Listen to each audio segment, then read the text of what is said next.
everyone, it's Jen. Welcome back to the channel. So today we are going to tackle kind of something we overlook, okay? But it's a key element in a smart grocery shopping plan, okay? And it's a grocery list, but not just any grocery list, a very strategic list. So let's go into kind of a deep dive of exactly how we're going to do this list to save us more money at the grocery store. Now, we've all been there. We're walking down the grocery aisles and we're just tossing extra items in the cart, especially if we bring kids or a husband with us. It just happens, okay? But if we have a well planned list, this list is going to stop the impulse buying, okay? It's also going to ensure that every product that we put in the cart has a purpose, okay? And then we're going to make sure that entire cart is going to work with our budget, okay? Let's find out how.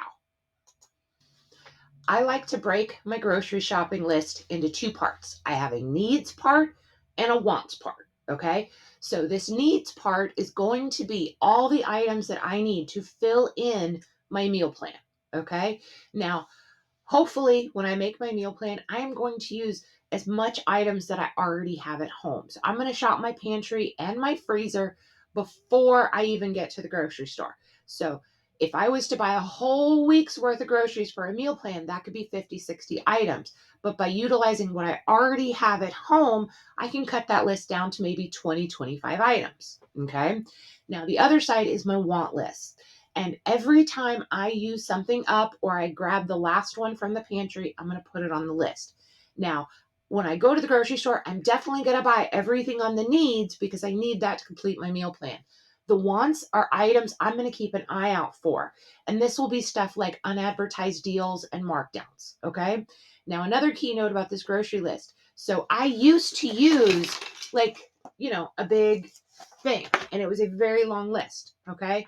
And then I downgraded to like a little tiny list, okay, that only holds about 20 items.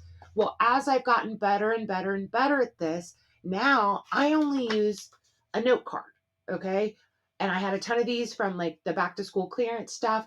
And I probably have maybe 12 items on this list at any time because I'm literally only buying what I need and just stocking up on the items that I want. Now, I want you to start thinking of your grocery list as your roadmap to the store. Okay. So you got your grocery list and you just have a long list of all the items that you plan to buy for your meal plan and stock up. Okay. But what I want you to do is I want you to group all of these items based on the different sections in the store. So that way, this is like your itinerary for once you get in the store. So mine starts with produce because that's the first section you walk in. So I'm going to put all the things that I need from the produce section together. So I am not leaving that section until every single item is checked off. The next section is like lunch meat and like the meat counter. So I'm going to put all of my proteins all together and I'm not leaving that section until everything gets crossed off. And so I do this so I can strategically go to each part of the store and get all the way done and just go straight to checkout. Because how many times have you gotten all the way to the dairy section, you're on the final stretch, and you realize you forgot the apples back in the produce section, and you have to go walk all the way back. The longer you are in a store, the more likely you are to be marketed to. They have a very strategic plan for end caps and for signage and stuff to get you to spend more money. So the longer you stay in a store, the much more likely that something will spark your interest or catch your eye and go, oh, I need to buy this. So this grocery list is your roadmap to where you're not going to get stuck on any detours. You're going to go straight in, get what you need, and then leave. Okay. So streamlining, most efficient. Now, I mentioned earlier having a needs list and a wants list, but all those items are still on a list, okay? But once we get into the store, sometimes we have a whole new set of needs and wants. And what I mean by that is the items that are on the list that we need, we're going to definitely get them.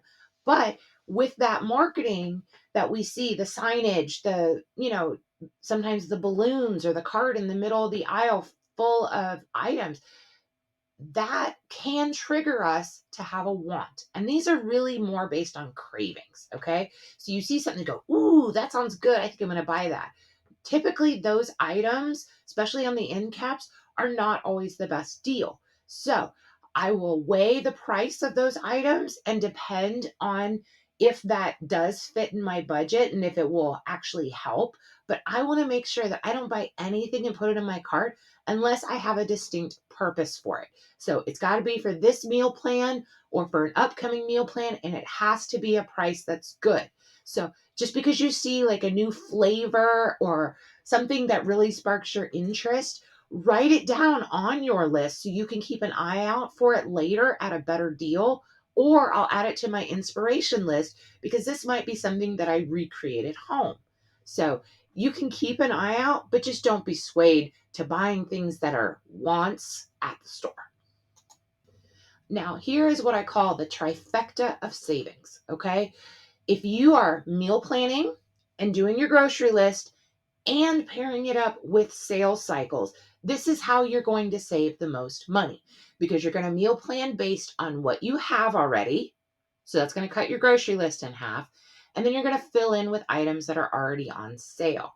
Then you're also going to use that grocery list to stock up on items that you typically already buy multiple times, usually once a week, but we're going to buy them at their cheapest price when they're on sale. So a lot of times families may do one or two of these items, so they're not maximizing their savings. You really have to put all three together to really save the most amount of money. Now, believe me, sticking to that list is a game changer, but we still have to have some flexibility once we get in the store. And what I mean is, best laid plans aren't always the number one way to save. And what I say is, when I'm meal planning and I notice that carrots are on sale, then yes, I'm going to include carrots. But when I get to the store, if I see that broccoli is on markdown, it may make more sense to change my plan to include broccoli because it's cheaper.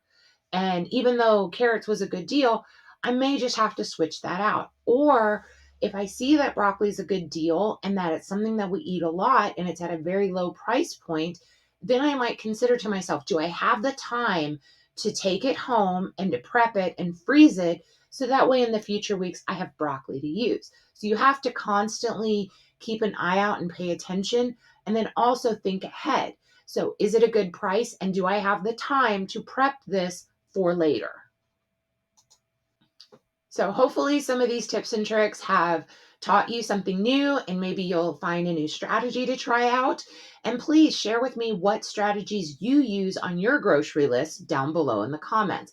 And don't forget, your grocery list can truly be your budget's best friend if you use it strategically. So, happy shopping. Until next time. Bye.